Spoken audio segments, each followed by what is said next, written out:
Thank you very much, everyone. Good evening. Thank you so much for joining us. If you're here in council chambers, if you're joining us on BevCam, thank you, of course, to our team at BevCam, Kim and the BevCam booth, for keeping the meetings live and accessible and streaming. We really appreciate that, and the way that it makes the public meetings accessible to folks, whether or not they can be here in this space with us. And of course, welcome to those who are here in this space with us. Before I officially call the meeting to order, I'll run through what's on our agenda this evening so that we can be on the same page with that, have a sense of what we have before us. We have three resident speakers who have signed up to speak. These are those meeting spots that are available at all of our regular meetings. There are up to 5 spots for 3 minutes per speaker. They are first come, first serve, and they can be signed up for by contacting the city clerk no later than 9:30 a.m. on the day of the meeting. I will probably say that again when we get there for folks who are following along, just so that everyone knows how they could sign up for those spots. We do have some posted public hearings this evening beginning at 7:40, and we will need to take those at the times that they are posted. If there are folks who are here hoping to speak in the public hearings this evening, you can sign up for those on the sign-up sheets over by the window. Did I correctly anticipate your question? Yes. Okay, perfect. You can sign up for those on the sign-up sheets. You can just check to make sure that it's the one that you hope to speak in, and we will take public speakers in the hearings in the order that they are signed up, and folks can get up at any point and sign up to speak in those hearings. And then we've got some routine business to take care of. We will take a brief break for some subcommittee work, and then we'll be back to finish it all up. So with that, I'll officially call to order this regular meeting of the Beverly City Council, Tuesday, February 17th, 7:00 p.m. Ms. Kent, will you please call the roll? Crowley? Here. Feldman? Hausman? Here. Milady? Rotundo? Here. Sonia? Here. Spang? Here. St. Hilaire? Here. And Flowers. Here. Thank you very much, Ms. Kent. Councillor Crowley, will you please lead us in the Pledge of Allegiance? I Pledge allegiance to the flag of the United States of America and to the republic for which it stands, one nation, under God, indivisible, with liberty and justice for all. Thank you very much, Councillor Crowley. So I'd like to go right to those folks who had signed up to speak at this meeting. And as I mentioned, these are spots that are available to folks who live or work in Beverly. There are up to 5 of these spots at any of our regular meetings. They're 3 minutes each, and they can be signed up for by contacting the city clerk no later than 9:30 the morning of the meeting. They're not spots where you'll see the city council interact back and forth with speakers. It's not a question and answer conversation, but I always say that it's still very important. We appreciate when folks come and speak, and we are listening, and often what we hear from folks does inform future conversation among the councilors as well. So we'll go right to those speakers. The first person signed up is Joyce McMahon, and if you would, welcome, former Councilor Joyce McMahon. Nice to have you here with us. And if you would begin with your name and address for the record. Vice President St. Hilaire is our timekeeper, just to make sure that everyone gets those 3 minutes. So if you hear the timer go off, if you would just draw your remarks to a close at that point. Thank you so much. Yep, thank you. Joyce McMahon, 15.5 Rowell Avenue, Beverly, Ryle Side, resident and own a business here. But good evening. Thank you, Madam President and members of the council, for the opportunity to speak tonight. By way of background, on February 8th, I emailed written comments in a redlined version of the proposed wildlife feeding ordinance to members of the council, the city clerk, the animal control officer, and others. I understand Councillor Hausman has filed an order to reconsider your vote on the ordinance. I also acknowledge the letter from the city solicitor's office expressing intent to withdraw and refine the nuisance cat portion of the ordinance. That willingness to revisit language and improve clarity is important. My hope is that the same careful review can be applied to the portions of the ordinance related to backyard bird feeding. Rather than restate the technical changes I proposed, I'd like to speak more broadly about what this ordinance represents for our community. Beverly proudly calls itself the Garden City. That identity reflects more than landscaping. It reflects a community that values green space, wildlife, and our relationship with the living systems around us. For many residents, feeding songbirds is a small daily joy, a simple ritual that brings calm and connection to the natural world. It's how children learn to observe, to care, and to understand that environmental stewardship begins in their own backyards. And let's be honest, birds are kind of popular now. This past Christmas, camera bird feeders were one of the most sought-after gifts. Millions of people just participated in the Cornell Lab's annual Great Backyard Bird Count. And social media memes and birthday cards point out that one day you're young and carefree, and the next thing you know, you're like, is that a tufted titmouse at my bird feeder? Birds are really important to people, and what's present in our backyard is often a wonderful surprise. At a time when bird populations across the country are declining due to habitat loss and environmental change, it is more important than ever that we encourage responsible backyard bird feeding. And yes, of course, we should address rodent issues and reduce nuisance conditions, but we should do so in a way that reflects how birds and other wildlife actually behave and what can be enforced consistently and fairly. My concern is not with the intent of the ordinance, but with ensuring that in solving one problem, we don't unintentionally discourage responsible practices that strengthen our community's connection to backyard birds. There is opportunity tonight to demonstrate that refinement and clarification are possible. I encourage you to apply that same level of care to the songbird sections of Article 5, Sections 117-20 through 117-22. Thank you for your time and consideration. Thank you very much. And again, former City Councilor McMahon, it's very nice to have you back in the council chambers. There was nothing up there to sign on this particular issue. Oh, thank you. So this is a point of clarification about which issues. So the posted public hearings that people can speak on tonight are not on this particular issue. If you wanted to be able to speak on this issue in future council meetings, though, you could sign up to speak with the clerk as former Councilor McMahon just did. But there's not open conversation on that issue this evening. But thank you. That's a great point of clarification. The public hearings, if people are interested, are on 2 requests for transfers of funds, one from the Recreation Enterprise Fund and one from Reserve for Unforeseen for Dispatch Department costs. And then there's a National Grid petition for underground facilities on Broadway. So those will have open public comment this evening. And those can be signed up for over here. Thank you very much, former councilor. And then our next speaker signed up to speak is Diana Nehammer. And if you also would begin with your name and address for the record when you get to the podium. Vice President St. Hilaire will be your timekeeper. If you hear the timer go off, if you would just draw your remarks to a close at that point. My name is Diana Nehammer, and I live at 12 Pratt Avenue, Beverly, Massachusetts. Thank you, Madam President, and all members of the council for granting me time to speak. I want to take a moment to sincerely thank the mayor, all our city council members, all our school committee members, and our chief of police for the February 9th Declaration and Proclamation on Immigration and the Values of the City of Beverly. I am grateful for this pledge that you have made to the residents of Beverly. I am here today to express my deep concern about flock driver surveillance cameras. I wrote to some members of the City Council in November 2025 after hearing a warning from the American Civil Liberties Union, or ACLU, that flock is violating our civil liberties. On January 20th, I heard my neighbor address this council and share his concerns as well. We have learned that the Beverly Police Department has 4 flock cameras which record video footage. The Beverly Police have access to this data with the intent to solve crime. However, unfortunately, our contract with Flock, in all likelihood, allows Flock to sell this data. A clause that allows for the sale of data is standard in Flock contracts unless they are directly asked to strike it. The ACLU and other organizations warn us that Flock commonly sells data to federal agencies, including Immigration and Customs Enforcement, also known as ICE. I am deeply concerned and want to know whether Beverly's contract with Flock allows for the sale of our data. Such a sale would be a violation of the civil liberties of the residents of Beverly, and in the current political climate is even dangerous. In addition, the sale of driver surveillance data to federal agencies collected using Beverly's resources would be in violation of our recent Declaration and Proclamation on Immigration and the Values of the City of Beverly, which states that the city will not agree to do the work of federal law enforcement agencies like ICE.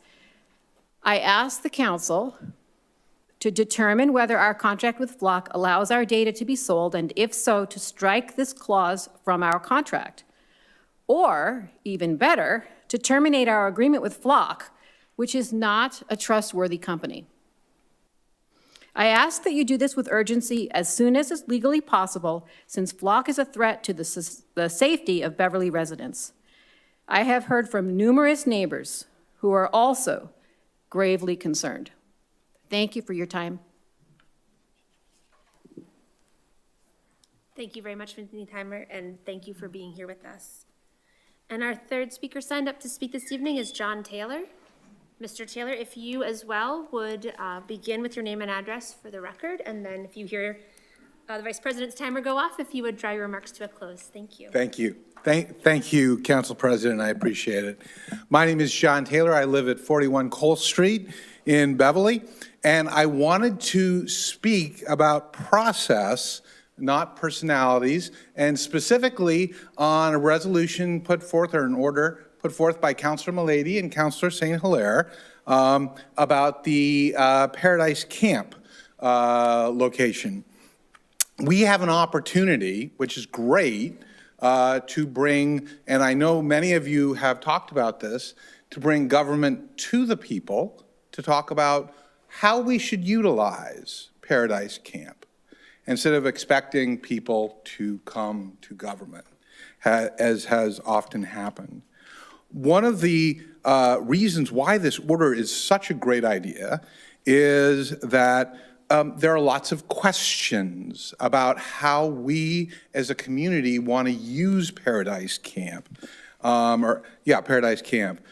Specifically, things like in a recent Salem Evening News story, they had, we envision various programming on this site while collaborating to share it with others. What does that mean for our Beverly Public School children? Are they going to be prioritized or not? You may not know, my fellow residents may not know that Foster Street, small street, abuts Paradise Camp. And it's a small street, but you probably also remember, Council President, there was this fascinating little trash strike we had in our community not so long ago. And we used Stanley Street, dust camp there, the trash camp area, which actually connects with Foster Street.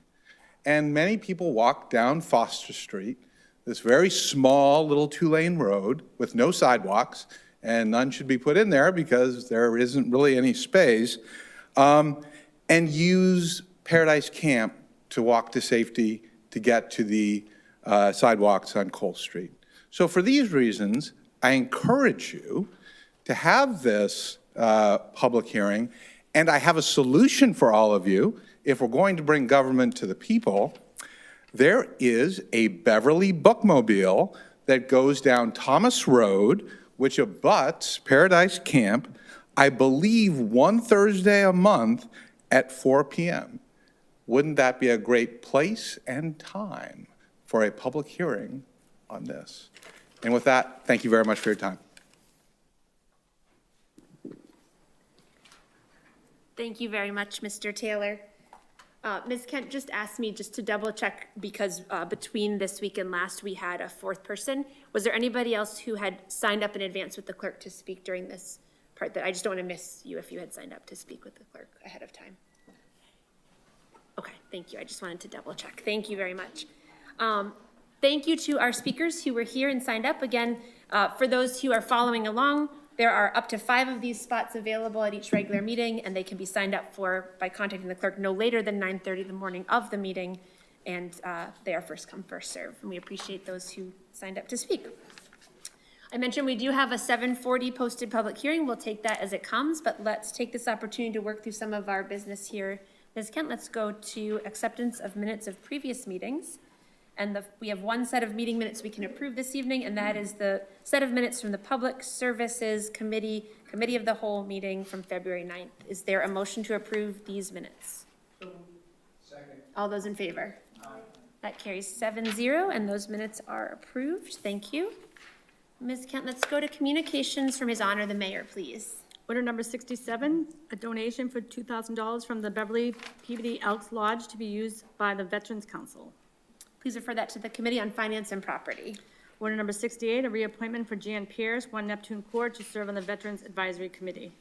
Please refer that to the Committee on Public Services. Order number 70, a reappointment for Nicholas Paranos, 19 Puritan Road, to serve on the Veterans Advisory Committee. Please refer that to the Committee on Public Services. Order number 71, a reappointment for Kevin Cannon, 15 Everett Street, to serve on the Veterans Advisory Committee.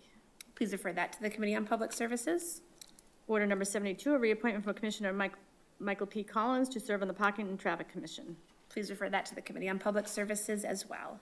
Order number 73, proposed order approving the taking by eminent domain property located at 171 Brimble Ave.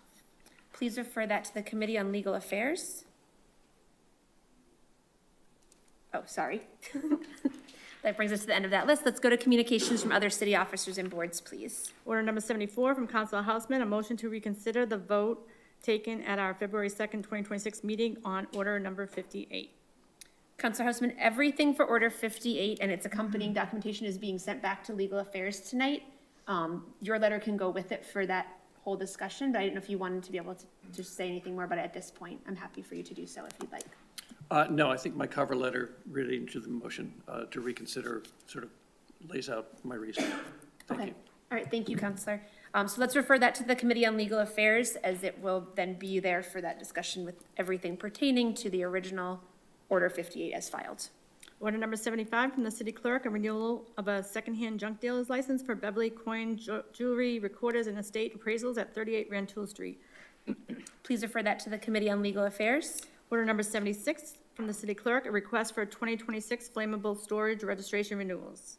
Please refer that to the Committee on Legal Affairs. Order number 77 from the city clerk, a request for a Class 2 dealer's license for Grand Touring Sales, LLP DBA GTS Cabot, 43 Cabot Street.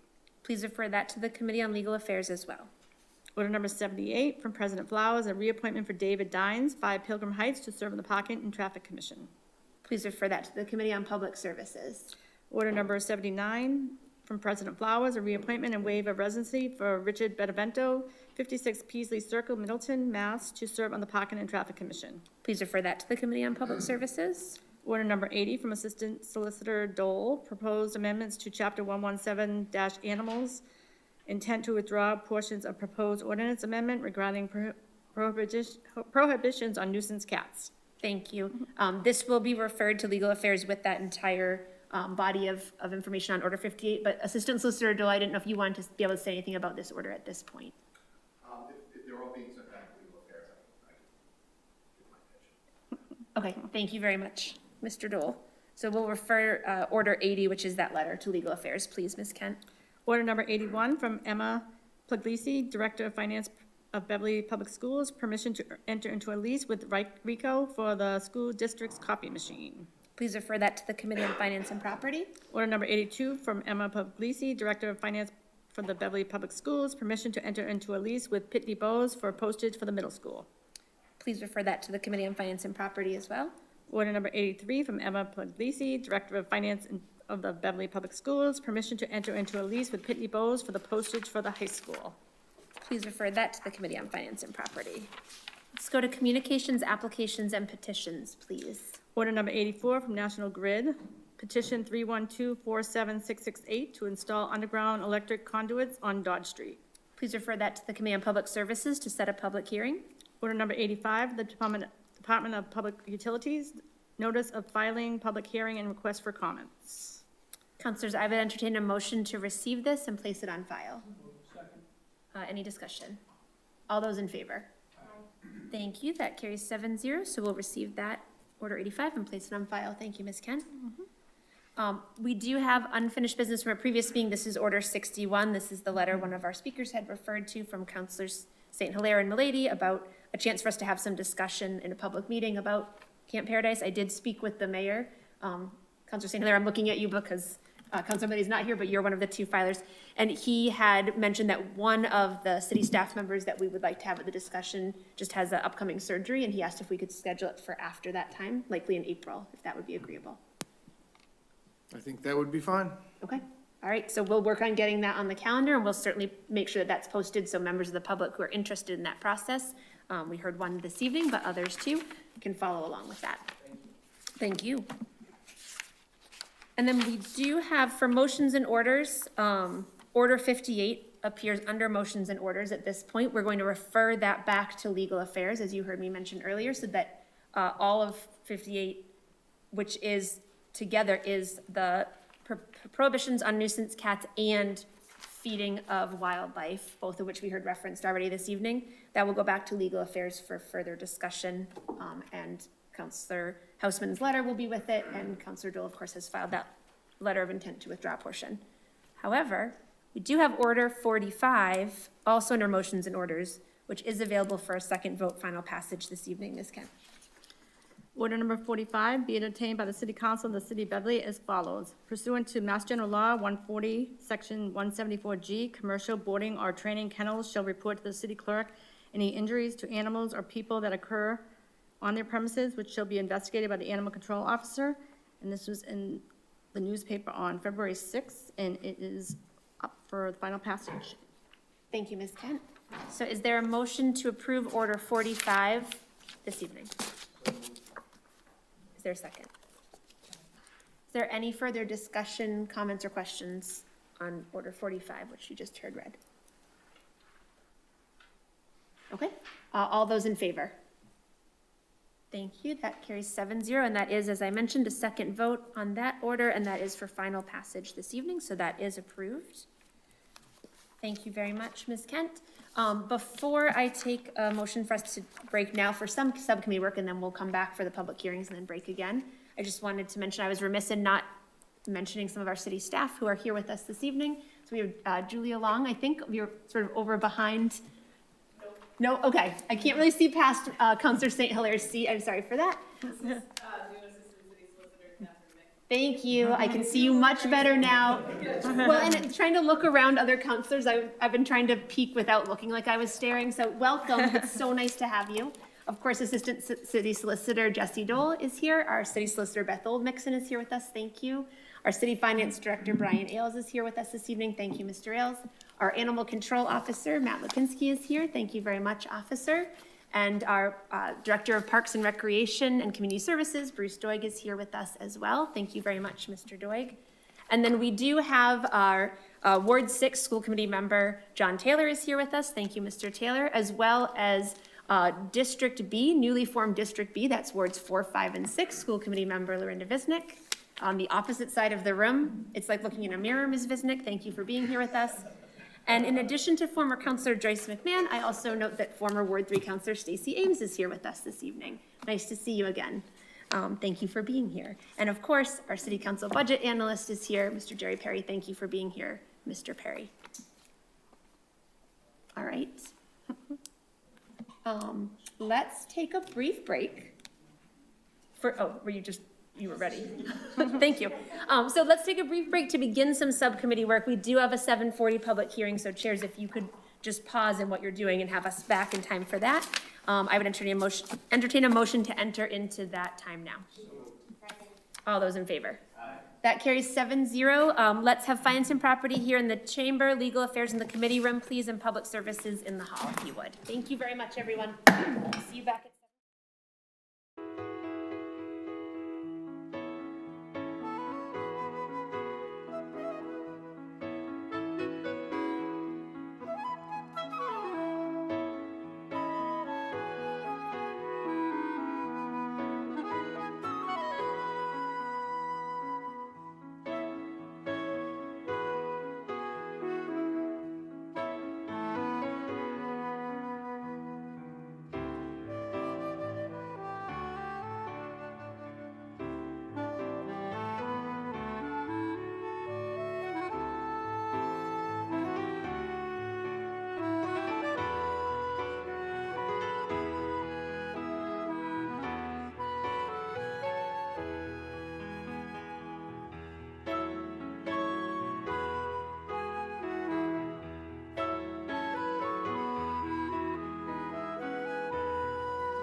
67, 53. Let's take a quick look. Did we open it or no? Did I miss it? What are these orders here? Yeah, so that's what I did, you have the stack on. Well, I have 67. Well, these are from the public hearing that didn't happen yet, so we gotta Oh, wait for got this it. one. So just Got it, we'll got have it. the line back. That's what I was Yeah. asking. Yeah. So we have 4 orders in front of us, starting with order number 67, $2,000 donation from the Beverly Peabody Elks Lodge to be used by the Veterans Council. Do you have any questions or comments? If not, I will entertain a motion to approve. Motion to approve with thanks for that kind donation. Indeed. I will second the motion. All those in favor? Aye. Motion carries 2-0. And then we have 3 others, all relating to leases from the Beverly Public School System, all relating to Pitney Bowes postages, or postage machines, or a copy machine. So I will simply take those in order. I don't know that we have anyone here from the school system. And these are requiring our approval because they exceed 3 years in the contract period exceeds 3 years. Do you have any questions regarding order number 81? We'll start with that one. I do not. In that case, I would entertain a motion to approve. So moved. I will second the motion. All those in favor? Aye. Motion carries 2-0. Order number 82, this is for the Pitney Bowes posting machine at the middle school. Unless you have any questions or comments, I would entertain a motion to approve. So moved. I will second the motion. All those in favor? Aye. Motion carries 2-0. And order number 83, this is the Pitney Bowes posting machine for the high school. And I guess I should just, I'm going to take a quick peek here.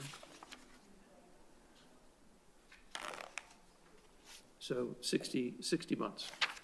So unless you have any questions or comments, I would entertain a motion to approve. So moved. I will second the motion. All those in favor? Aye. Motion carries 2-0. And that is everything we have on our agenda for now until we have the public hearings, which we'll come back to, I gather. Unless there's further business before this subcommittee, I would entertain a motion to adjourn. So moved. I will second that. All those in favor? Aye. We are adjourned. Thank you very much, Mr. Chair.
Okay.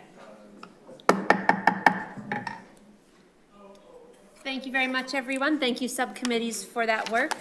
We will take another break for some subcommittee work, both because we have 3 public hearings that will be going back to various subcommittees for further action, and I understand legal affairs also still has a little bit of work to get done, so we'll be breaking again. But for now, I'll call the full council back to order so that we can convene our first public hearing posted for 7:40. And again, a reminder, if there are folks here or following on BevCam as you're headed here who hope to speak in one of these public hearings this evening, the sign-up sheets for those are on the table by the window to my right, the other entrance to council chambers. You can sign up for the public hearing you wish to speak in, and we'll take those public speakers in the order that they are signed up when we come to that portion of the hearing. So let's open our public hearing on order 53, Ms. Kent. Order number 53, the City of Beverly ordered that the City Council of the City of Beverly hold a public hearing on Tuesday, February 17, 2026 at 7:40 p.m. at 191 Cabot Street, 3rd floor, Council Chambers, relative to an approval request from the Reserve for Unforeseen account of $160,000 to be placed into the Dispatch Department to support costs related to operations. And this was in the newspaper on February 6th. Thank you very much, Ms. Kent. I see that our City Finance Director, Mr. Ailes, is headed to the podium to get things started. I also, when I went around and introduced folks who were in the room with us, Chiefs, you were not in the room when I did that, I hope, because I looked over and saw you just after and thought, did I just look right at them and not? So I want to mention and thank both of our chiefs, our Fire Chief Peter O'Connor and our Police Chief John Lasher for being here with us also this evening. Thank you, Chiefs, for being here. Mr. Ailes, we'll turn things over to you to get the conversation started. Thank you, Madam President. I appreciate the opportunity to speak with you this evening. As you just mentioned, I'm here joined by the 2 chiefs who oversee the department that we're seeking to move this money into with your approval this evening. The request before you is requesting $160,000 to be moved from the Reserve for Unforeseen, which is an item in the budget, which was approved back in June of 2025, into this department to support a couple of different things, and I'm going to go through a few of those in a second. But just want to point out that this Reserve for Unforeseen is established as practice just about every year, and it's set aside to effectively be available to meet any unforeseen needs that happen throughout the fiscal year. It's a $180 million budget. There's bound to be things that aren't foreseen when we, at the outset of the budget. So this is an opportunity to appropriate those funds, set it aside, and ask for reappropriation or retransfer later in the fiscal year to meet needs that we may not have foreseen.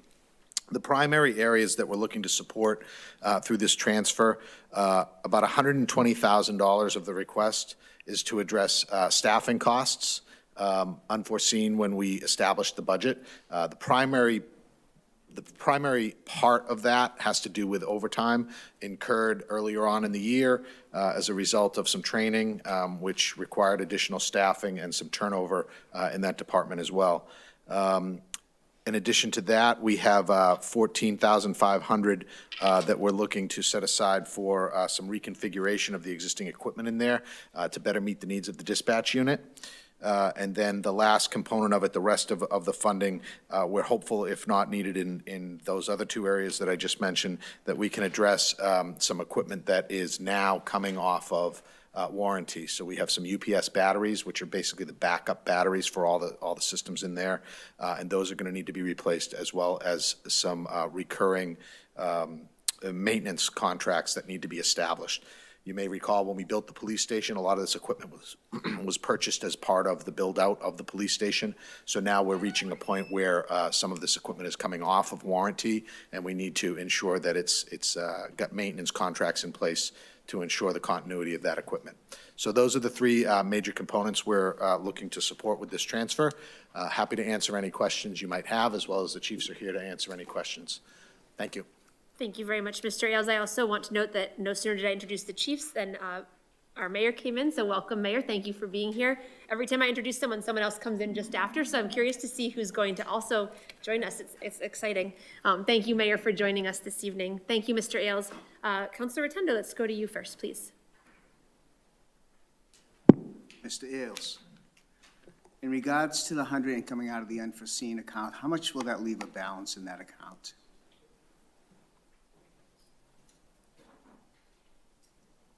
$65,000. With that being said, and knowing that this is a possible, that we may have other overtime shortages, specifically public safety, police, and fire, what's the method going to be used in regards to possibly looking for that transfer? Yeah. So there's a few unknowns that still exist. As you mentioned, with some other public safety units where we're looking to get a handle on end-of-the-year costs and possibly transferring some funds into those departments. The dust still needs to settle on some of those things. In addition to that, we have outstanding collective bargaining issues with the DPS that we're looking to resolve before the end of the year. There's a separate reserve set aside for that. And then we're also currently in negotiations for the dispatch unit and their contract, which will have some retroactivity and some costs in this fiscal year. So those are the kind of the known things that'll all be vying for the remaining reserve balances as we look to the end of the fiscal year. We also, this year, will do a very thorough review of spending to date and be able to reallocate, with your approval, of course, any unspent or unused funds in other areas to help support some of those initiatives. I guess the question is, how did we get to the overtime of $120,000? You know, this has been an ongoing, I know it's been a growing period, it's been 3 years in the making. We're now fully operational for 1 year. Is there a reason why? Are we going to start finding ourselves in a similar situation next year? Yeah, thanks for the question, and it's a fair question. You'll recall this is the first year that we've been fully staffed in this department. So coming into the budget cycle, there were unknowns. We didn't know exactly how the staffing structure was going to play out from day one. We did have some turnover initially in that department that has caused new staff to be hired, additional training to take place, which costs money in overtime, and also time behind the dispatch console that were then vacant by the people that left and had to be filled with other dispatchers at the rate of time and a half, which is overtime. So that's kind of what drove up some of the costs that we've seen up until this point in the fiscal year. Two parts to that. When we built the budget in June, how I approached it was I took a look at the former dispatch function over at the fire department and looked at their ratio of staffing costs to overtime, and I applied a similar ratio to this budget. Clearly, it wasn't quite enough because a fair amount of the overtime we've incurred will be recurring overtime, just by the nature of how the department is staffed and the different shifts that there are 3 dispatchers, some shifts have 2 dispatchers. There are a number of unfilled hours every single week because we only have 10 full-time dispatchers in that department. So I do expect going forward into FY27 to have the overtime better aligned with what we now know is the data related to the shifts and how much overtime is really getting generated by those vacant shifts. And so we'll be much more accurate going forward. But that's kind of the story of where we're at now and why we're there. Thank you, Madam President. Thank you, Mr. Ailes. Thank you very much, Councillor. Councillor St. Hilaire. Thank you, Madam President. And that was sort of my line of questioning as well, Mr. Ailes, is what was the impact to the FY27 budget? Is this going to further grow our $3.9 million projected deficit next year as an unexpected, increase? So we have built in additional overtime in certain areas that we saw trending this way when we are projecting out our FY27. So at this point, I don't see it growing the $3.9 million deficit. But I would imagine that of the $160,000 that we're transferring in, I would say probably 50, 60,000 of that probably will need to be added to next year's staffing budget in some form, whether that's in the overtime or the part-time, some form of a staffing line item in the budget. Councillor. Would it be all right to ask Mr. Perry to comment on that? Sure. Thanks, Kim. Mr. Perry, invite you to the podium. Counselor St. Hilaire was hoping that you might be able to comment on that line of questioning as well. Sure. Thank you. Good evening, Madam President, members of the council. So I wrote to you last week a memo to articulate some of the issues that my research indicated. As Mr. Ailes talked about it, a couple of comments I'd raise, and then I'll try to hopefully answer your question, Councilor. Public safety dispatch budget was a little over $1 million. We appropriated $116,000 for overtime. In conversations with the administration, it's my understanding that, as you've heard already, about 120, I thought it was a little bit more than that, but at least 120 is for staffing costs. I understand there's turnover issues going on there that, maybe the chiefs can talk about. One thing that got my attention a little bit was the department head does report to has two bosses. That's something that maybe we should be talking about in the future, but that's the way it worked out. And as Mr. Ailes properly indicated, we appropriated $225,000, and there will be $65,000 remaining in that account for whatever we need through the end of the fiscal year. I wrote to you back in January 10th of this year, my second quarter budget to actual report. In that report, I indicated to you all that there were 3 departments that I was concerned about, one of them being the dispatch, the other was the police and the fire. Refresh your memory, for those of you who are here, Councilor Sonia was not here, so I guess he gets a break on this, but we talked a little bit about this last June, and not so much with the police department, but at least with the fire department, I was concerned that there may not be sufficient appropriations to get us through the fiscal year, and unfortunately, I guess that proved to occur here. So yes, Mr. Ailes and I have had some conversations. I've done some scrubbing myself and shared some thoughts with Mr. Ailes about various line items to deal with what appears to be some deficits in both the police and the fire department. That will be necessary. It's important that the council understand that it is a violation of state law, Chapter 44, Section 31, to spend in excess of appropriation.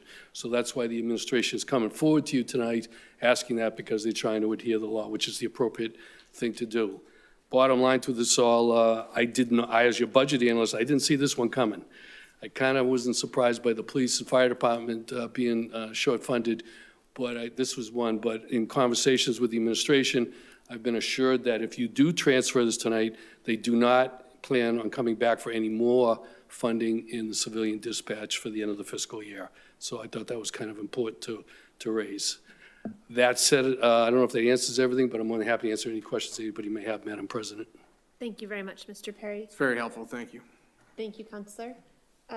Counselor Husman, I know you had raised your hand prior, so we'll go to you. I don't know if you have anything for Mr. Perry specifically, or we'll just prepare to, Mr. Perry specifically. He pointed me to go back. Thank you, Madam President. I have several different questions. In no particular order, snowstorms, payment for snowstorms typically comes out of the, Sure. this fund. Great And question, Counselor, yeah. We're not done with winter. Snow and we appropriated $800,000 I anticipate will be in deficit. Now, that's somewhat normal. I mean, I wouldn't get too hung up on that one. There were a couple of opportunities there in discussion with the administration. They're hoping to maybe find money in the DPS budget to transfer that when we get out of the snow season. Another option we can have is, believe it or not, you can kick that. That's one deficit by state law you can forward into next fiscal year if we had to.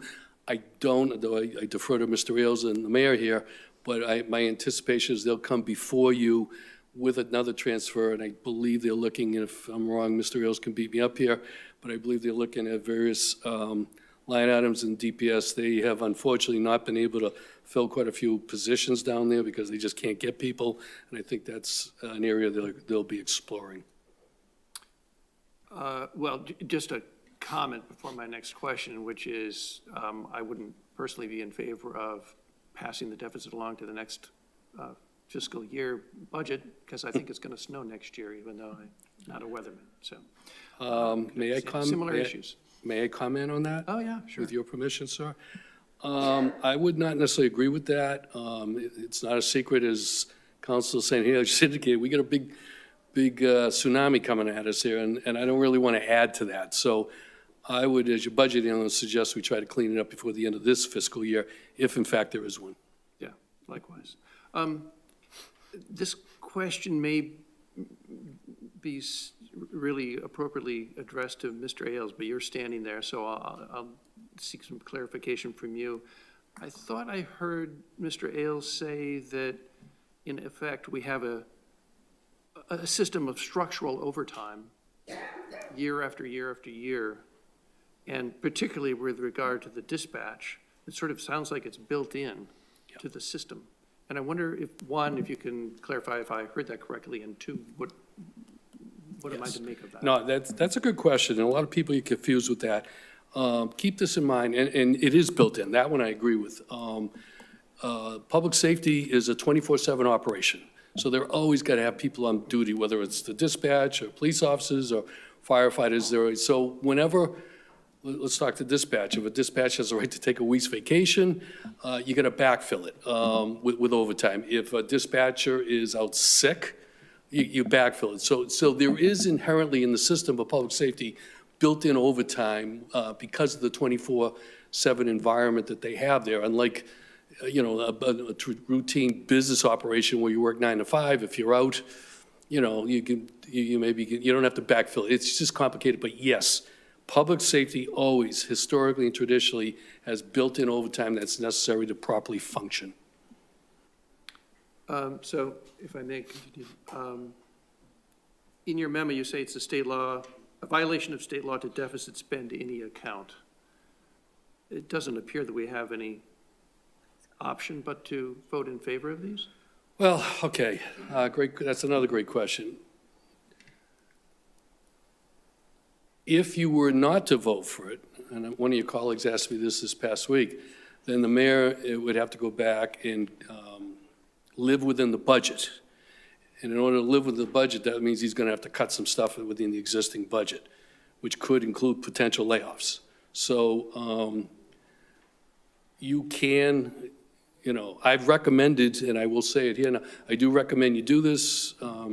It's not something I was looking forward to having to recommend to you all there. I was hoping this wouldn't happen, but at the same token, if you weren't to pass this, he would probably have to do cutbacks in line items in there and/or potential layoffs.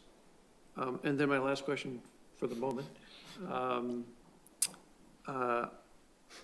I'm interested in your observation, and I guess when we when we ask to speak with the chiefs that have come up, in the managerial organization piece of this about that there's been staff turnover, that there are, the department head of dispatch, I guess that's how I can refer to it, reports to two different chiefs. And I can see how that might create issues. And is there any insight you can share or advice you can share about the advisability or maybe a potential relationship between, and the chiefs will have a chance to address this directly, and maybe the mayor as well, between that organizational structure and the turnover that's being reported? And, if there is, like, what are the options? Yeah. Mr. Perry, I need to pause us here because I'm remiss in letting us run past 7:55, which is the next posted public hearing that I need to open. So I'm sorry, I'm just gonna pause us. And so we'll pause this public hearing on order 53 to open the posted public hearing on order number 54. Order number 54, the City of Beverly ordered that the City Council of the City of Beverly hold a public hearing on Tuesday, February 17, 2026 at 7:55 p.m.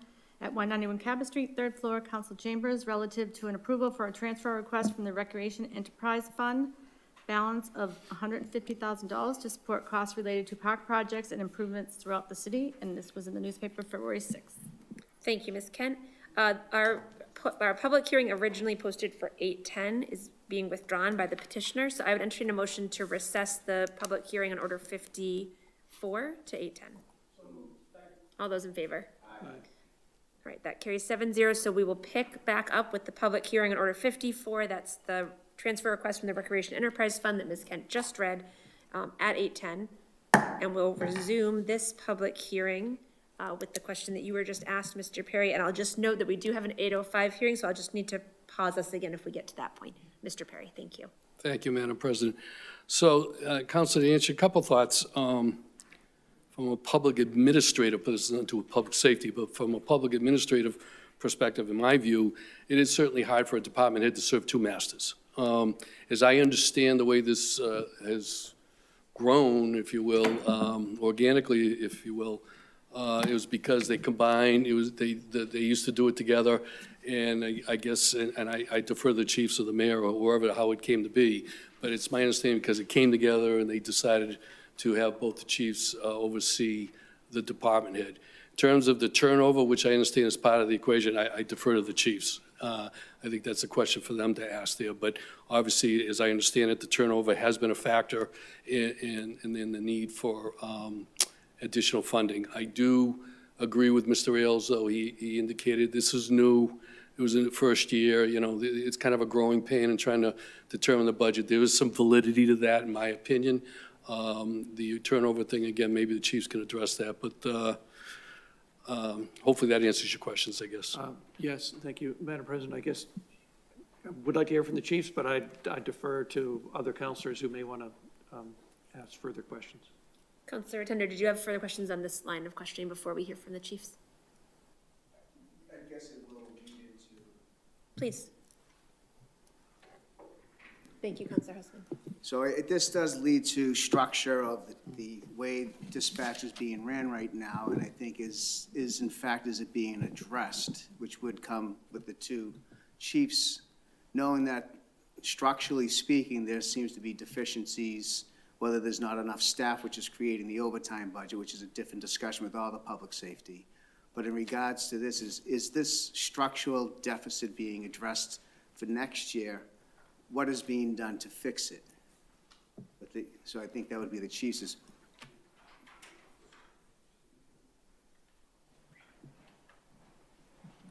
Thank you, Mr. Mayor and chiefs. And I'm just going to note, just so I'm not rude, in 2 minutes, I just need to pause us. Interrupt to me hear the next mid-sentence, one. Okay. please. Yeah. It's good to see everybody. Thank you. So a couple things. First, to the structure. When we created the dispatch supervisor position, we very intentionally created a dynamic where the person reports to both chiefs. We have combined two PSAPs, public safety answering points. Our primary, which is the 911 police, and then our fire EMS. And so we took two separate and we made them one, right? So they're in one place. It's all of the function together. So it needs for both chiefs to be involved. And I would actually say that in watching this over the last year, because we just celebrated the 1-year anniversary of the fully civilian combined dispatch kicking off. In watching the chiefs, I've been really encouraged, and well, they had a great relationship already, but their relationship in working together on this has strengthened and grown, and that's been a wonderful thing. Ms. Brown, the dispatcher who reports to both of them, they work well with her. We've actually worked a lot together. As you know, their report is to me, right? Each of them report to me. Ms. Brown reports to them. So we work together a lot, and that's the structure. The dynamic of being in our, just celebrating 1 year of the program, I would say that we hope and project, and we're going to work hard at this, that there'll be stability moving forward. There are had been some turnover in some number of the full-time dispatchers, I think for good reason. I think, I don't think anything was, I think you hope and you don't expect that you have a number of people turn over and that you have gaps, and they have to fill those gaps with overtime. But that's how it happened this year. We also will be looking at just how the full-time, part-time, intermittent kind of ranks look and whether we have the right number of each.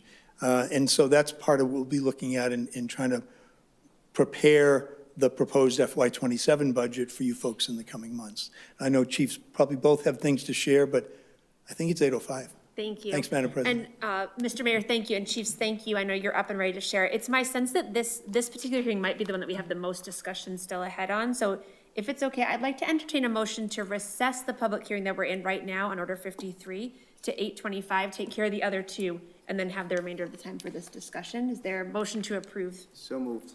All those in favor? Thank you very much. So we're going to recess this one to 8:25. Chiefs, I'm sorry to make you stand up and sit back down. And we will pick this one back up, and that will allow us then to open that public hearing, 8:05 public hearing on order number 65. Ms. Kent.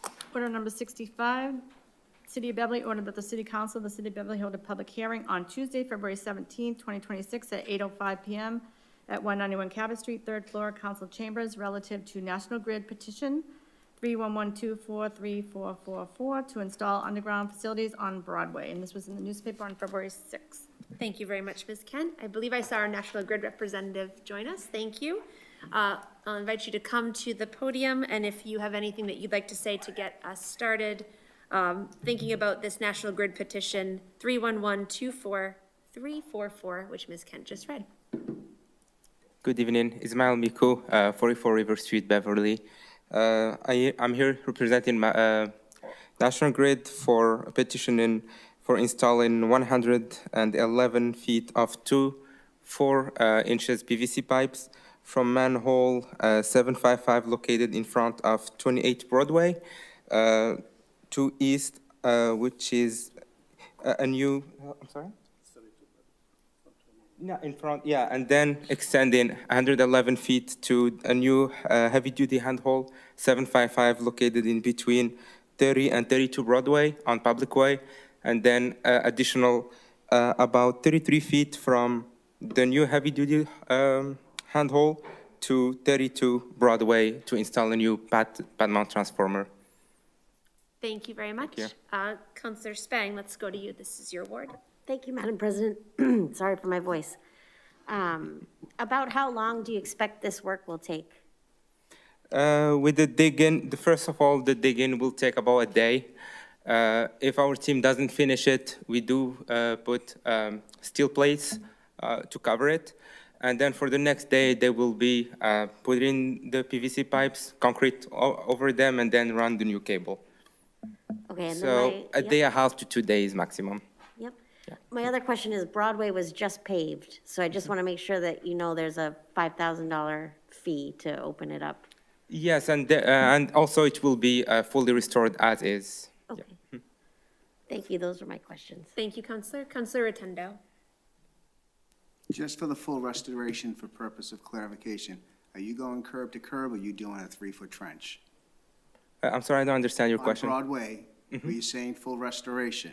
Yeah. Are you speaking of going paving curb to curb, or are you doing a 3-foot trench of where the digging is going? We are doing the 3-foot trench. So you're not going curb to curb, which was just newly paved? I have to check this with our civil. No, we have to go 2 feet wide, all the way 110 feet, like you say, so. Okay, no, but he's saying if we restore the trench, is it gonna be the entire street or just the 3 feet? No, just 3 feet. Just the 3 feet, just yes. 3 feet, no entire street. I'm sorry, this is Mr. Gregg, the owner of 32 Broadway. No, I understand that, but it's National Grid doing the digging. You're doing it on behalf of him. So I guess my concern with the grant of location is the fact that you are digging in a brand-new street that's been paved now. This will be second time you're gonna be cutting into it. Only restoring with a 3-foot trench when it's just been newly paved from curb to curb.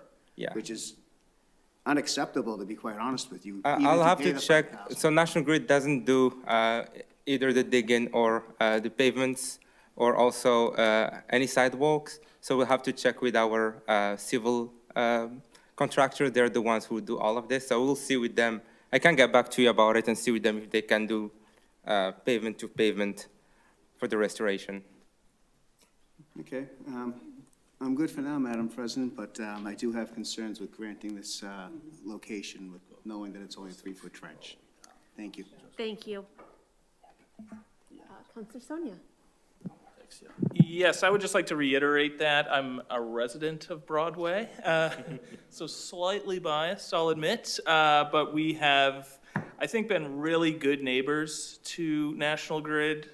for the last, let's say, 5 years or so. And I can just say that I would not be doing a good job for my neighbors if I didn't say that, as Councilor Rotundo has insinuated, not having curb to curb would be, I think, unacceptable to the people of Broadway. I understand. This is why I want to get back to you about it before we do anything. Thank you. Of course.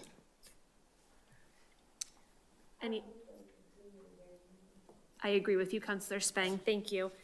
Because we're waiting now for this information from National Grid, I agree with Councilor Spang that we should keep the hearing open till we get that information. It seems hard to be able to act on it without further information at this time. So I would entertain a motion to, I'm just looking at what we've got on our next regular meeting.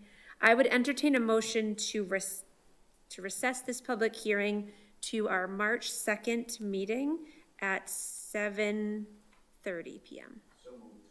All those in favor? All right, so thank you very much. Thank you. We'll continue this at 7:30 at our March 2nd regular meeting, and we'll look forward to receiving some of that information from National Grid at that point. I understand that the 8:10 hearing from National Grid on Order 48 is being withdrawn.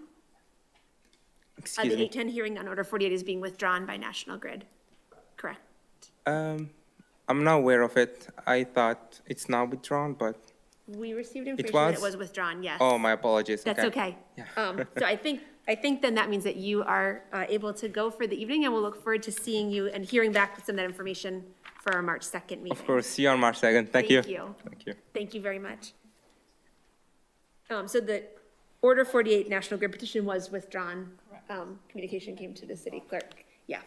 And then we do have an 8:10 hearing though that we're picking up. This is on order number 54. Ms. Kent already read this order. This is the request from, a transfer request from the Recreation Enterprise Fund to support costs for park projects and improvements throughout the city. Mr. Ailes. Thank you, Madam President. I just want to kind of give you the lay of the land here with this request, which is we're looking to transfer the $150,000 from the Recreation Enterprise Fund. For those of you at home that may not be aware of this, the Recreation Enterprise Fund is a standalone cost center that receives revenues throughout the year. Other than tax revenue, this is revenues from like parking fees at Lynch Park and some program fees for programs that are administered through the Recreation Department. The use of those funds are designed to support recreation activities. And so it's appropriate that we look to this source to fund this appropriation. The money would sit in a project fund for the use of Mr. Doig and his team to supplement and offset costs associated with a number of, a variety of projects that Mr. Doig's always involved with in terms of improvement to our recreation spaces throughout the city, as well as playgrounds and things of that nature. So Mr. Doig is here to address any specific questions you may have, but that's the request in a nutshell. Thank you, Mr. Ailes. Thank you, Mr. Doig, for being here. I don't know if there's anything you wanted to add as we get conversation underway. No, I think it's pretty clear. Those of you who were around in 2018, we did something very similar. We appropriated about $175,000 for repairs to playground equipment all throughout the city.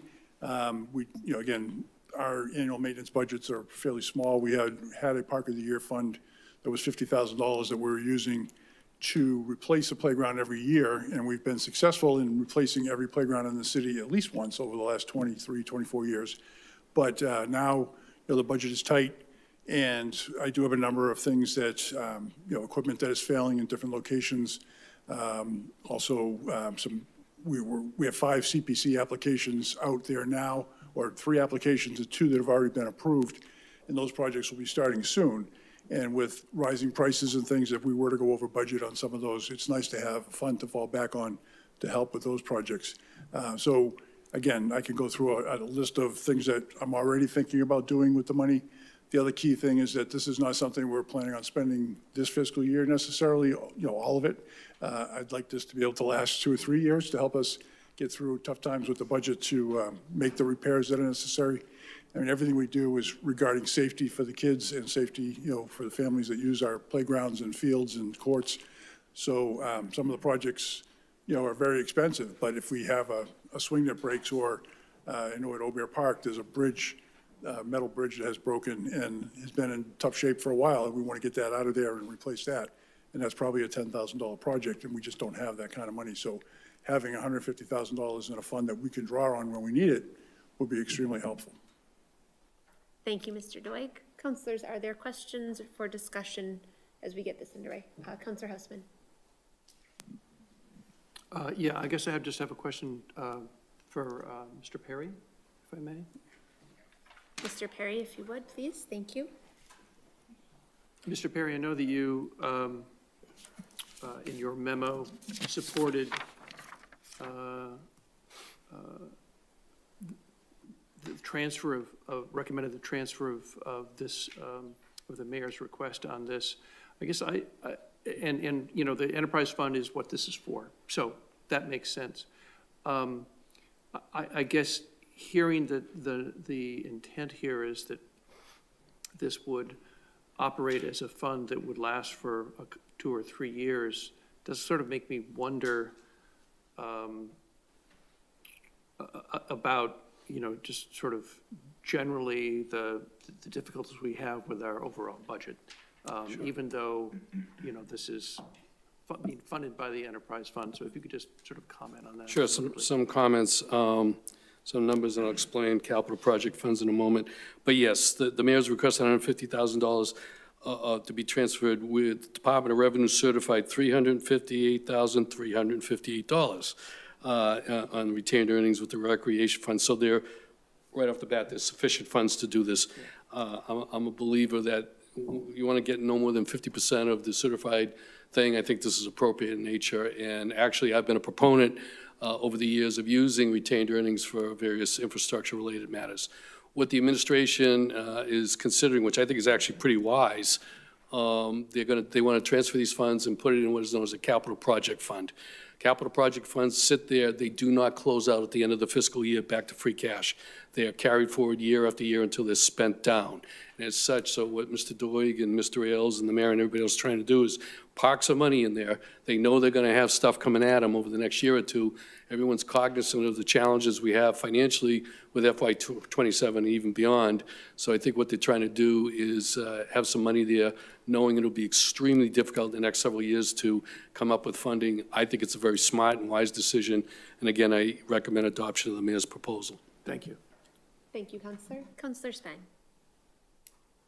Thank you, Mr. Perry. That mostly answered my question. I guess my other thought is, what's the difference between, instead of doing a capital project fund, leaving the funds in the recreational enterprise? No, that's great. Thank you for that. That's a good question, Councilor. If you leave it in the enterprise fund, they per DOR regulations, they close out on June 30th. We would recertify them again. Mr. Ailes usually gets this done around November, December, January.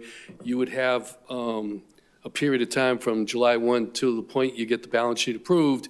There's no money until, so again, taking this, by doing it this way, if something comes up on July 15th, Mr. Doig could go ahead and go do something. So again, the money just goes away until it's recertified.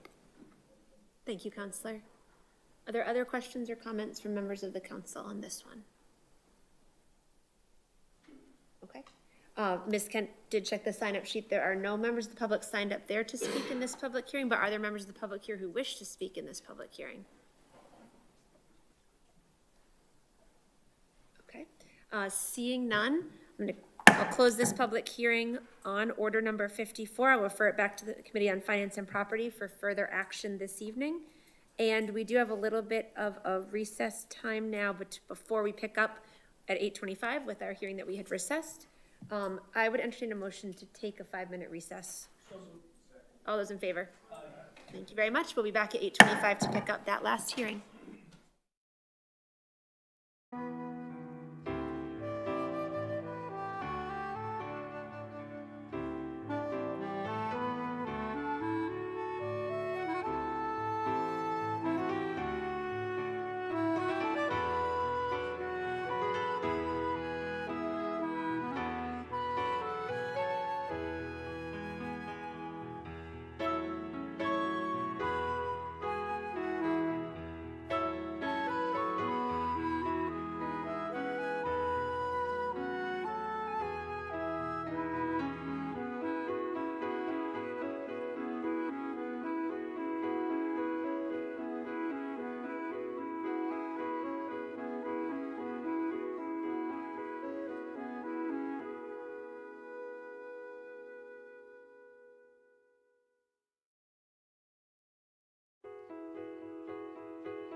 Thank you very much, everyone.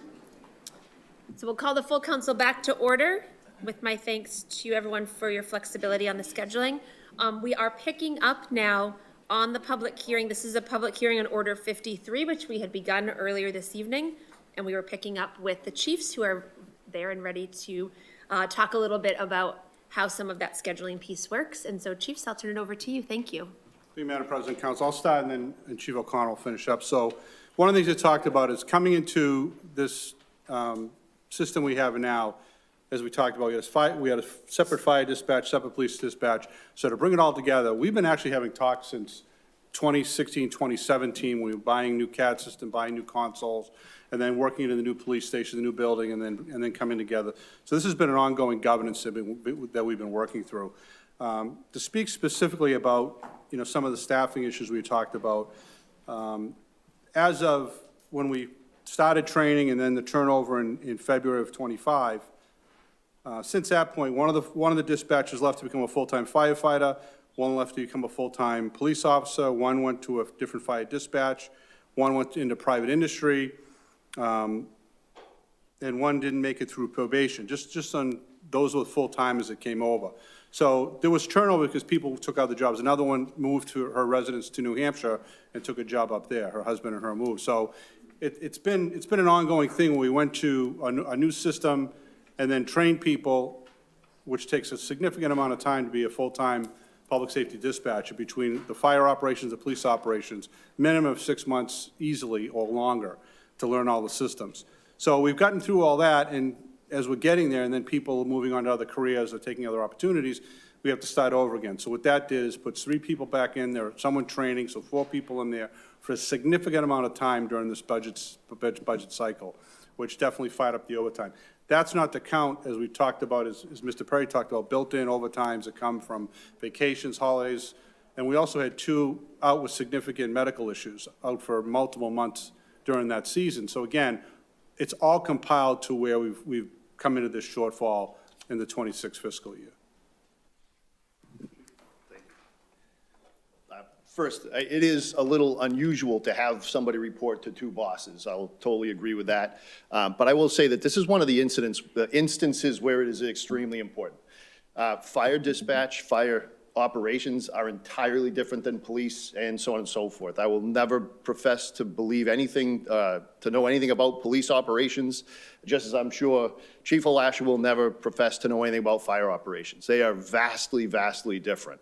So it is very important that we both have a seat at the table to make sure that everything is going the way it's supposed to go for both of us. So I have to be very vocal about our needs. He's going to be very vocal about his needs. And Stephanie's in the middle doing that wonderful job of making sure that with her abilities that both of our needs are being met. One of the other challenges, going back to the staffing part, sometimes it's not just like the folks, we have a person leave for a fire service. We try to attract the best people that we can. As this went through, we set up a program to try to get experienced people to come over, and it was pretty successful. Some of the folks that have left have been some of the more junior folks that have decided that they wanted to go on to fire and police professions. It's not just about the profession. In some cases, the fire folks, he's got a whole family of firefighters in another community he's about to join after a brief stint someplace else. But it's not just the service, it's also a little bit about the benefits. They have a different pension system as a firefighter than a dispatcher does, so that can be attractive. But again, it's important for us to make sure we're getting people that do stay longer. And we've been able to attract some folks that we do see as long-term folks. But it's important to understand that those people come in with good experience, but it's not necessarily all of the experience they need to just sit right in a chair and do the job for Beverly. Beverly does different police operations than, say, Chelsea or Cambridge or anybody else does. Same thing for fire. Everybody does things a little bit different. So they still have to train on new CAD systems, new box alarm systems, all the things that go into being a good dispatcher don't just come overnight. So the unfortunate part, again, we've talked about this. We don't want to see anybody go, but I also don't want to hold anybody back from going to and fulfilling a lifelong dream. When that happens, it leaves a big void for us. And we can't leave a seat empty, and we can't put somebody in a seat that is not prepared for the job. So really important that we're covering those bases. None of us want to see overages like this. We'll tell you that, but this kind of caught us, so. Thank you very much, Chiefs. Thank you. Counselor Houseman, thank you. Thank you, Madam President. Chief O'Connor, you were there, so I'll pick on you. What's the total number of dispatchers you have? There are 10 plus Stephanie, plus the dispatch supervisor. 10, I'm sorry, 10 plus? 10 full-time dispatchers, plus the public safety dispatch supervisor, Stephanie Brown. Okay. And I think Chief LaLasher rattled off 5 people, maybe? That have left and been replaced. Yeah. Right now, there are 10. So we have filled all the positions. And, And the folks working there are, if you will, new hires since the dispatch opened up? They're not people who have been working already for the city and simply laterally moved over to a new location? Or are they? Yeah, 3 have stayed on. We have 3 that were with the Beverly Fire Department, fire alarm operators. They stayed on as public safety dispatchers doing both roles.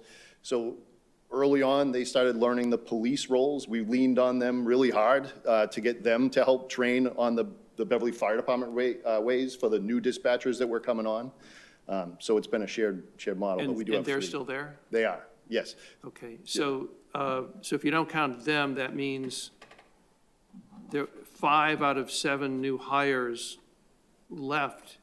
And, you know, I understand if you can move on to a better position for yourself monetarily or whatever, that's great. But 5 out of 7 is pretty high. So I guess it kind of begs the question of, you know, did these folks know what they were getting into? I mean, did you do exit interviews with them as a matter of sort of standard management practices, sort of see like, how could we make sure this doesn't continue to happen?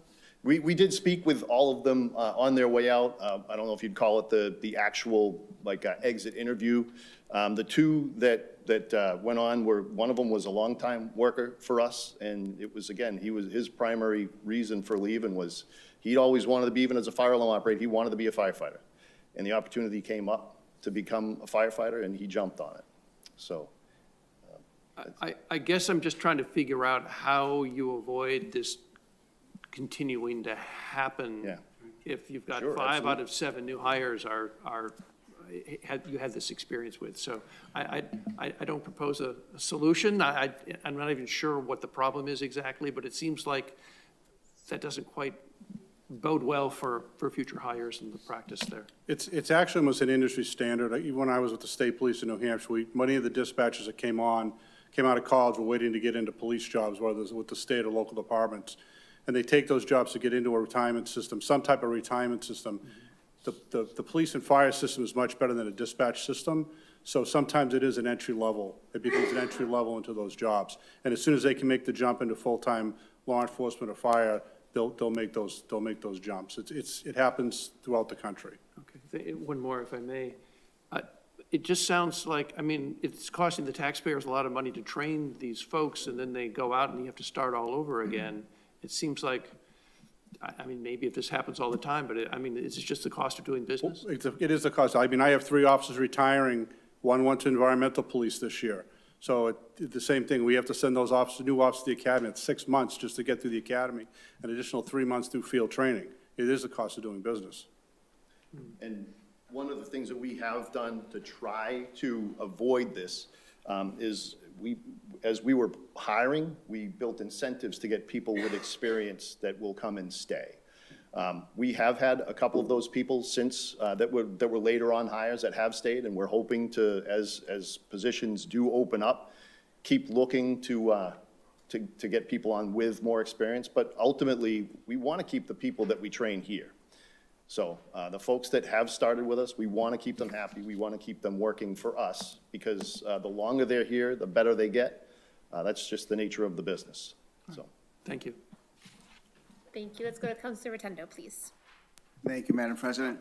Ms. Brown, I know she's a supervisory role. She answers to 2 of you. And obviously, I'm assuming from my experience with my wife, who was with doing dispatch in another community, does she step in at any time to also do dispatch if there is a part-time, or let me rephrase that. If there's a time when someone's out, is she able to step in to man the dispatch and work the desk? Yes, she has worked the desk on occasion. We put a pretty demanding schedule for Stephanie. Again, it's easy to kind of look back and say that in fire alarm, we had working supervisors. We didn't ask them to do the same things that we ask Ms. Brown to do. So I really can't compare the two positions. We're a control point. We have a bunch of other things that she's responsible for to keep us amongst the rest of the other communities and other control points. And the other dispatch centers, she has to represent us to them. However, to your point, yes, she has sat in the seat, and we do expect her to sit in the seat just a little bit more, especially as we're going through here to make sure we're taking account of it, every penny that we can as we get through the rest of the year. But we also want to make sure that she's able to do the work that she has to do as the dispatch supervisor. So, In your opinion, and now that we know that there's 10 budgeted dispatch, is that adequate? I know that there's a trade-off for personnel as opposed to an overtime budget, but, you know, I mean, we're hearing about this and structural issues.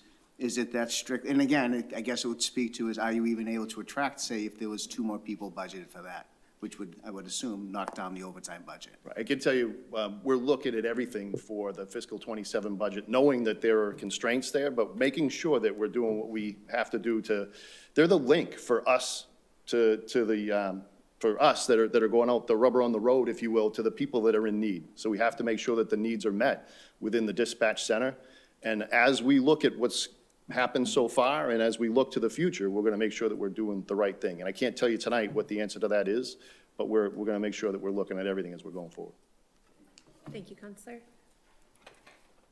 Counselor Sonia.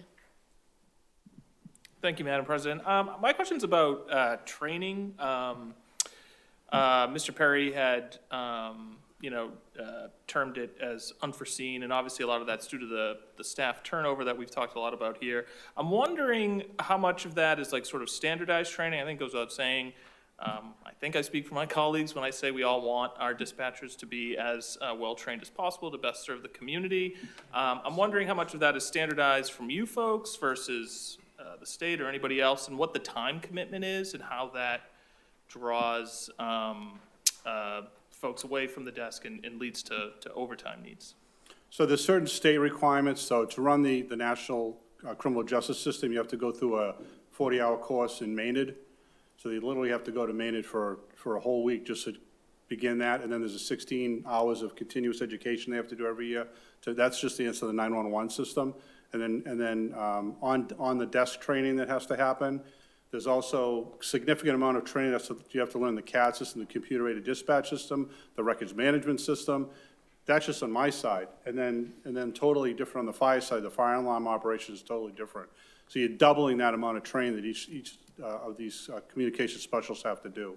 But there's certainly federal requirements on my side, on the CJIS requirements, the state CJIS requirements, and then the internal operations, and then there's the fire side as well. Gotcha. Thank you.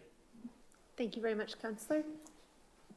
Are there other questions from members of the council at this point? Okay, thank you. Ms. Kent, check the sign-up sheets. There was no one signed up to speak in this public hearing. Were there members of the public here who wish to speak in this public hearing this evening? Okay, seeing none, I'll close this public hearing and refer it back to the Committee on Finance and Property for further action this evening. Thank you very much, Chiefs, for being with us and for answering our questions. So we are at the point now of returning to subcommittees, another brief break for some subcommittee work to be able to finish up some of these matters, including this public hearing that was just referred back to Finance and Property and the one before. So I would entertain a motion to take a break for that subcommittee work. All those in favor? That carries 7-0. We'll have the subcommittees back in the same spot. So Finance and Property here in Chambers, Legal Affairs in the committee room, please. And I believe Public Services, you wrapped up your agenda for this evening. Okay, thank you.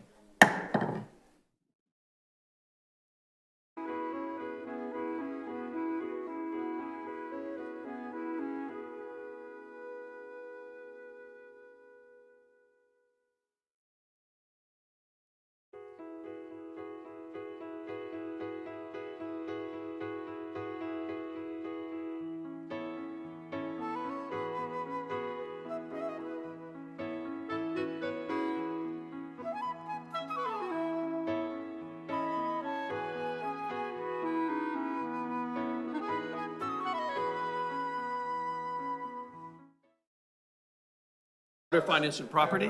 Thank you. We have two items in front of us. Excuse me, Mr. Taylor?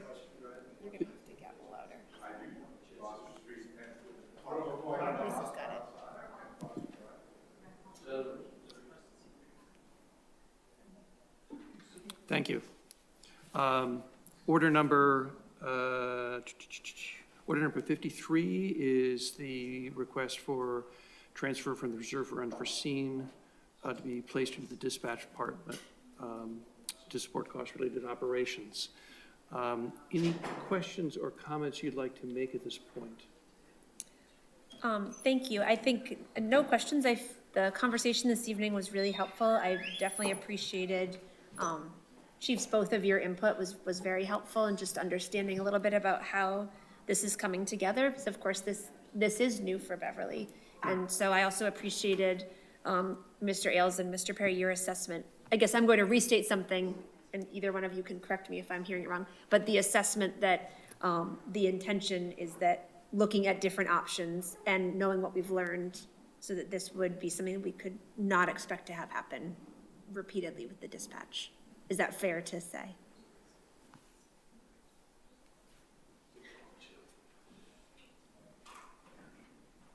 Good evening, Mr. Ailes, again.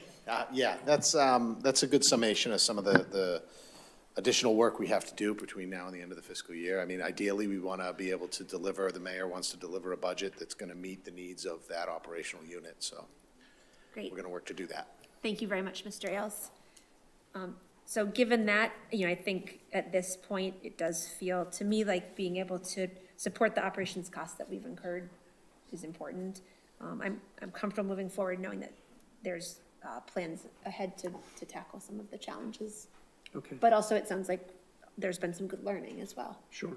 I guess I'd just ask Mr. Perry, now that we're sort of at the end of having the public hearing and the discussion, if there's anything you'd like to add or context you'd like to provide? No, I mean, you've heard everything. I guess the thing I'm very hopeful for is this is it, because whatever management steps that the administration needs to take to ensure that we don't have to come back for another transfer doesn't occur. So that's the only thing I would encourage. Other than that, as I indicated in my memo, as I indicated at the podium, I would recommend adoption of the mayor's proposal. Okay. All right, thank you. And I'd like to second Madam President's comments of thanks to the chief for the conversation, sort of the learning process that we've gone through, and the work that's being done to plan forward to mitigate the issues that we have in front of us right now. So I have nothing further to add. If there is anything more from you, I'd accept a motion to approve order number 53. So moved. I will second that. All in favor? Aye. Motion carries 2-0. And the next and other item on our agenda is order number 54. This is the request to make a transfer from the Recreation Enterprise Fund to the Capital Projects Fund for $150,000 to support improvements in the parks through the city. I don't have any questions. I mean, this is exactly what the Enterprise Fund is set for, and it sounds like this has been thought out as a good cash management process, I guess, for the department. So do you have any comments or questions? I agree with your statement. I've been thinking about this one since we received it, but just thinking that this is exactly, as you said, the kind of use that this enterprise fund is for, and so being able to utilize some of the money in the enterprise fund to allow Mr. Doig and his team to address needs in our parks, or as he said, at City Fields, that to me feels like an important priority. I'm happy to support it. So is that a motion? Yes, motion to approve. Okay, I second that motion. All in favor? Aye. Motion carries 2-0. There's no further business before the subcommittee, so I don't believe. So I will accept a motion to adjourn. So moved. I will second that motion. All in favor? Aye. We are adjourned. Thank you, Mr. Chair.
Thank you very much, everyone. Call the full council back to order. Thank you, subcommittees, for that work. And we will go to reports from committees, please. Ms. Kent. Order number 53, the Committee on Finance and Property, to whom for the matter regarding a transfer request for the reserve for the unforeseen account of $160,000 to be placed into dispatch department to support costs related to operation, have considered said matter and beg leave to follow. Recommend the council approve this request. Are there questions or comments? Question comes on the acceptance of the proposal and adoption of the order. All those in favor, aye. Thank you. That carries 7-0. Order number 54, the Committee on Finance and Property, whom refer the matter regarding a transfer request from the Recreation Enterprise Fund balance of $150,000 to support costs related to park projects and improvements throughout the city. Have considered said matter and beg leave to follow. Recommend the council approve this request. Are there questions or comments on this one? The question comes on the acceptance of the proposal and the adoption of the order. All those in favor, aye. That carries 7-0. Order number 67, the Committee on Finance and Property, to whom refer the matter regarding a $2,000 donation from the Beverly Peabody Elks Lodge to be used by the Veterans Council, have considered said matter and beg leave to follow. Recommend the council approve this request. Are there questions or comments? Question comes on the acceptance of the proposal and adoption of the order. All those in favor, aye. That carries 7-0, and our thanks to the Beverly Peabody Elks Lodge for that donation for our Veterans Council as well. Order number 81, the Committee on Legal Affairs, to whom refer Finance and Property, I'm sorry, to whom the permission to enter into a lease with the RICO for the school district's copy machines, have considered said matter and beg leave to follow. Recommend the council approve this request. Questions or comments? Question comes on the acceptance of the proposal and adoption of the order. All those in favor, aye. That carries 7-0. Order number 82, the Committee on Legal Affairs, Finance and Property, to whom refer the matter regarding permission to enter into a lease with Pitney Bowes for postage for the middle school, have considered said matter and beg leave to follow. Recommend the council approve this request. Questions or comments? Question comes on the acceptance of the proposal and adoption of the order. All those in favor, aye. That carries 7-0. Thank you. Order number 83, the Committee on Finance and Property, to whom refer the matter regarding permission to enter into a lease with Pitney Bowes for postage for the high school, have considered said matter and beg to leave to follow. Recommend the council approve this request. Questions or comments? Question comes on the acceptance of the proposal and adoption of the order. All those in favor, aye. That carries 7-0 as well. Thank you.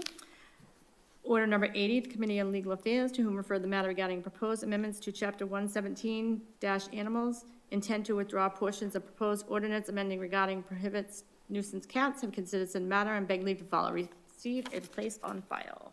Councilors, I would entertain a motion to receive and place on file that letter from Assistant Solicitor Dole as was recommended by the subcommittee. All those in favor? That carries 7-0. Order number 73, the Committee on Legal Affairs, to whom refer the matter regarding a proposed order approving the taking by eminent domain property located at 171 Brimble Avenue, have considered said matter and beg leave to follow. Recommend the council approve this request. Are there questions or comments on this one? Question comes on the acceptance of the proposal and adoption of the order. All those in favor, aye. That carries 7-0. Order number 75, the Committee on Legal Affairs, to whom refer the matter regarding a renewal application for a secondhand junk dealer license for Beverly Coin Jewelry Recorders and Estate Appraisals at 38 Rentoul Street, have considered said matter and beg leave to follow. Recommend the license be granted. Questions or comments?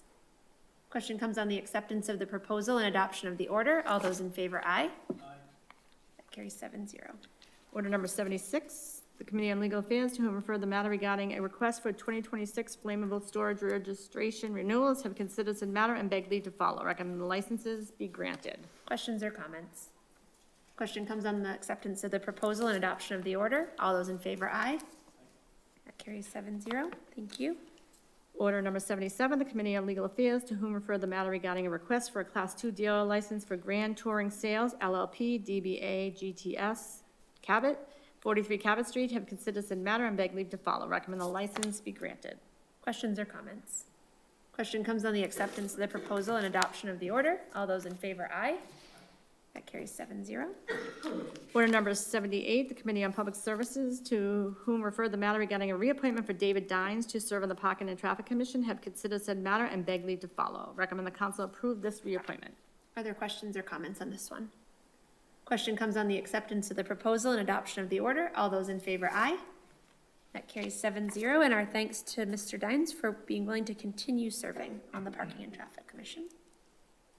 Order number 79, the Committee on Public Services, to whom refer the matter regarding a reappointment and waive of residency for Richard Benevento to serve on the Parking and Traffic Commission, have considered said matter and beg leave to follow. Recommend the council approve this reappointment and approve the waiver in residency. Thank you. Are there questions or comments? This one will be two separate votes, just as they came out of the subcommittee. I would entertain a motion first to approve that waiver of residency as recommended by the subcommittee. All those in favor? That carries 7-0. So now that we are agreed that we're willing to waive that residency requirement, I would entertain a motion to reappoint to Mr. Benevento as recommended by the subcommittee. All those in favor? Thank you. That carries 7-0. And our thanks also to Mr. Benevento for continuing in that role. Order number 84, the Committee on Public Services, to whom refer the matter regarding a National Grid Petition 312-47668 to install underground electric conduits on Dodge Street, have considered said matter and beg leave to follow. A public hearing was set for March 16th at 7:30 p.m. I would entertain a motion to set that public hearing as recommended by the subcommittee, March 16th, 7:30 p.m. All those in favor? That carries 7-0, so that will be at our March 16th meeting. That's it. Thank you very much. That brings us to the end of our agenda for this evening. Just a reminder that we did have one of the public hearings from this evening. That was our 8:05 hearing on Order 65 from National Grid to install underground facilities on Broadway. That is being continued to our next regular meeting on March 2nd at 7:30 p.m. So folks who are following that process, that will be picked up at that point. And we do have some other public hearings on that same meeting date that were continued from a prior meeting. Those are the 3 petitions from Go Net Speed, and those will also be picked up again. Oh, thank you, Councilor Rotundo, thank you for reminding me that the Legal Affairs Subcommittee, Councilor Rotundo as chair, will be convening that meeting at our next, well, the night of our next regular meeting, which is March 2nd at 6:30 p.m. Councilor Rotundo, will you be here in council chambers or in the committee room? Whatever room will be available, I'll talk with the clerk on that to make sure what's available, but Okay. thank you. Okay, thank you. Thank you. Okay, thank you. So folks who are following along, particularly that would be for further work and discussion on the portion of Order 58, the feeding of birds that is under some conversation if folks are following. Okay. Are there any other announcements or reminders from the council? All right. Well, our thanks to all the members of the city staff and folks who are here with us this evening. Thanks for joining us. Thanks to the 3 speakers who spoke at the beginning of our meeting and to all those who participated in our public hearings as well.